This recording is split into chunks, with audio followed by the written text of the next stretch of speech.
Será que o responsável por este fenómeno foi o simples bater de asas de uma borboleta?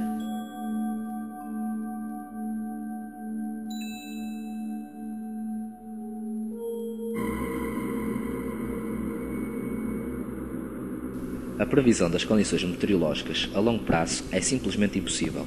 O cientista Lawrence, ao chegar ao seu local de trabalho no Departamento de Meteorologia de Boston Tech, fomentou as bases do que viria a ser uma nova ciência. A previsão do estado de tempo tinha como fundamento a utilização de cálculos matemáticos lineares, que por conseguinte eram associados a constantes. Lawrence não avaliava como satisfatórios os resultados provenientes destes cálculos. Com o uso de um computador, mesmo apesar dos erros derivados de aproximações, Lawrence poderia obter previsões para dias, meses. Certo dia, Lawrence decidiu introduzir no computador uma série de números apresentada antes pelos cálculos, voltando a introduzi-la como se tratasse de uma fórmula inicial. O resultado teve proporções inauditas, uma vez que surgiram novos números cuja ordem nunca aparecera anteriormente. Repetiu o processo durante vários dias e verificou que as mudanças eram cada vez mais significativas. Por outras palavras, as fórmulas matemáticas utilizadas na previsão meteorológica, cujo resultado apresentava tendências similares, passaram a ser impulsionadoras de uma nova ideia, teoria do caos. Se numa fase inicial as previsões atmosféricas dependiam de cálculos lineares, Lawrence conseguiu provar que o suposto determinismo dos fenómenos naturais, defendido por Newton, não se pode universalizar a todas as situações, pois no caso do estado atmosférico, este é imprevisível e pode demonstrar consequências inesperadas a qualquer momento. Como foi devidamente demonstrado pelos números obtidos por Lawrence, os cálculos lineares eram alvos de inúmeros erros que chegavam periodicamente a resultados semelhantes, que por sua vez não correspondiam à direta expressão da natureza. As soluções obtidas, ao serem reutilizadas em novas equações, mostram um limite mais próximo do que pode estar na origem de mudanças súbitas das condições atmosféricas, isto é, pequenas alterações em dada região do globo podem ter consequências devastadoras em outros locais. Assim, Lawrence escreveu um artigo denominado de Previsibilidade, o bater de asas de uma borboleta no Brasil desencadeia um tornado no Texas, em que desenvolveu as seguintes concepções.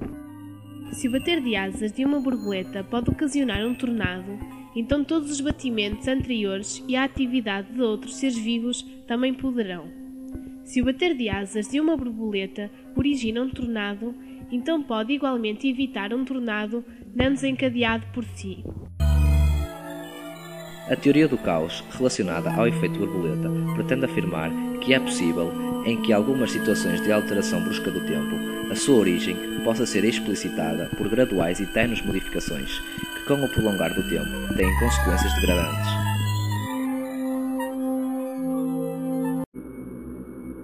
O caos pode ainda ser explicitado pela noção de atrator, que por sua vez consiste na tendência que um dado sistema procura atingir, independentemente do seu ponto de origem. Isto é, no caso dos cálculos de Lawrence, estes podem ser uma representação gráfica muito característica. Isto porque têm exatamente a forma de uma borboleta, bem como, apesar desta forma ser constante e determinada, os pontos que a constituem nunca ocupam o mesmo lugar. Portanto, neste caso, o atrator de Lawrence representa um sistema caótico e sem possível previsão, e por isso, pequenas alterações atmosféricas tanto podem conduzir a catástrofes como impedi-las. Concluímos que o tempo é um sistema imprevisível, de tal forma que insere-se de certa forma nos propósitos da teoria do caos. A devida apresentação da teoria do caos e dos atratores conduz-nos por fim a questionar a origem da analogia da borboleta. Contudo, as suas raízes são de veras impressionantes, pois nem mesmo Lawrence consegue explicar como o artigo que publicou com a analogia da borboleta coincidiu exatamente com a forma do atrator consequente das suas equações. Desta forma, a teoria do caos encontra-se permanentemente associada a este efeito, e todo este conjunto prova mais uma vez que a previsão determinista a longo prazo não pode ser concretizada. Assim, a analogia da borboleta transpõe-se para um plano ainda mais universal, uma vez que as pequenas mudanças constroem mais tarde a integridade dos sistemas. dos condicionamentos, dos momentos e dos seres.